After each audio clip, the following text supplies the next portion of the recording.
এইভাবে যেখানেই মেগা উন্নয়নের কথা বলা হয়েছে সেখানেই মেগা ডাকাতি করা হয়েছে। এখান থেকে মালিকের পরিবার শুধু একটা প্রকল্প থেকে ৫৭,০০০ কোটি টাকা চুরি করেছে। যেখানে মেগা প্রকল্পের কথা হয়েছে সেখানে মেগা দুর্নীতি হয়েছে। স্বাধীনতার পর ২০২৪ সালের ৫ আগস্ট পর্যন্ত যারা এদেশের মুক্তিযুদ্ধ এবং স্বাধীনতাকে নিজেদের বাপদাদার তালুক মনে করতেন তারা চেতনার কথা বলতেন। চেতনার কথা বলে বলে এই জাতিকে তারা লুণ্ঠন করেছেন, গণহত্যা চালিয়েছেন, তাদের সন্তানরা আকাম কুকাম করে ধর্ষণের সেঞ্চুরি পালন করেছেন, দেশের সম্পদ লুণ্ঠন করে তারা বিদেশে পাচার করেছেন। শুধু তাদের এই গত ১৫.৫ বছরে যার হিসাব বেরিয়ে এসেছে ২৬ লাখ কোটি টাকা, যা বাংলাদেশের বার্ষিক বাজেটের প্রায় ৫ গুণ। কুষ্টিয়া সরকারি কলেজ মাঠে জামায়াতে ইসলামের কর্মী সম্মেলনে প্রধান অতিথির বক্তব্যে বাংলাদেশ জামায়াতে ইসলামের আমির ডক্টর শফিকুর রহমান এসব কথা বলেন।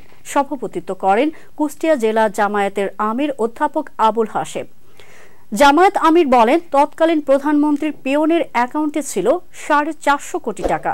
পিয়নের যদি এত টাকা হয়, মালিকের কত টাকা? হ্যাঁ, মালিকের টাকাও বের হয়ে আসতেছে।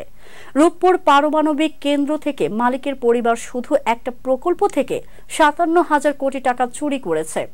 এভাবে যেখানেই মেগা উন্নয়নের কথা বলা হয়েছে সেখানেই মেগা ডাকাতি করা হয়েছে।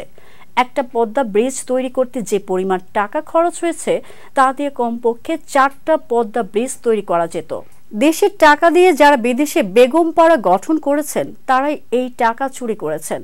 তিনি বলেন, রক্তের আমানত রক্ষা করতে হবে, সম্মান দেখাতে হবে। তাই আমাদের সন্তানদের স্লোগান ছিল মাত্র একটা, উই ওয়ান্ট জাস্টিস।